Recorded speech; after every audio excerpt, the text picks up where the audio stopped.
We have an input box here for the user to enter a filtered string. The list of products should then be filtered on the entered string. How do we do that? Before we answer that question, let's take a moment to talk about JavaScript getters and setters. In JavaScript, and hence in TypeScript, there are two ways to define a property in a class. We can declare a simple variable for a property, as we've done previously in this course. Metaphorically, think of this simple variable property as a piggy bank. We can put money directly into the piggy bank or take money out of the piggy bank. Another way to define a property is with a JavaScript getter and setter. Think of a getter and setter as a bank. We set money into our account, the bank processes the amount, and holds the money in a private vault somewhere. When we want to get that amount, the bank needs to get the money from private storage before it can return that amount. When creating a getter and setter, we often define a private storage variable, called a backing variable, to store the value managed by the getter and setter.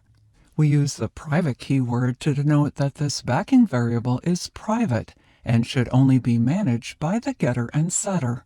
To help us recognize this variable as private, by convention we prefix it with an underscore.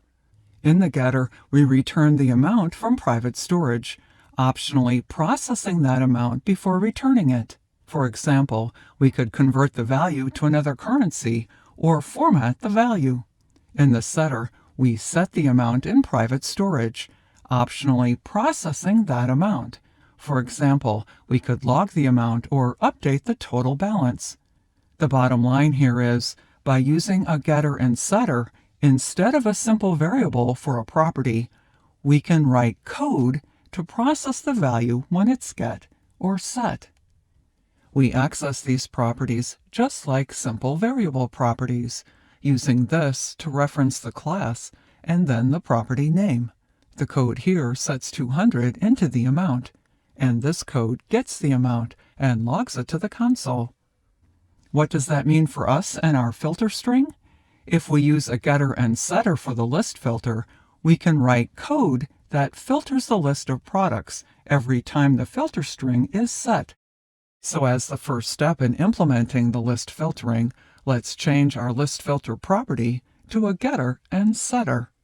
Here in our product list component is our list filter property, assigned to our default value. We want to execute code when this property is set. Let's delete the simple variable and instead build a getter and setter. First, we declare our private backing variable to hold the value managed by the getter and setter. We use an underscore in front of the property name to denote it as a private variable and initialize it to an empty string. Next, we define the getter. A getter begins with the get keyword, followed by the name of the property and parentheses, and we specify the property data type. The body of the getter can include code to process the property value before returning it. The getter then returns the processed value. Since we don't need to process the list filter on a get, we'll return the value of the backing variable. The setter begins with the set keyword, followed by the name of the property. The setter has a single parameter, which is the value assigned to the property. The setter has no return value. The setter is executed any time a value is assigned to the associated property, so we can use the body of the setter to perform an operation when the property is changed, such as filtering our list of products. Minimally, we set the value into our private backing variable. We'll add the code to filter the list in the next clip. For now, let's just log the value. Recall that our original simple variable property was assigned a default value. Where do we set a default now?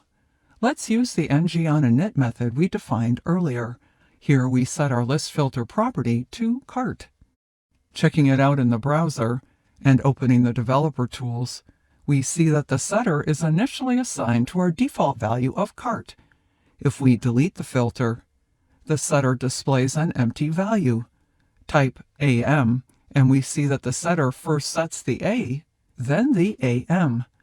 Every time the user types, the value is set, and the setter is executed, passing in the value from the text box.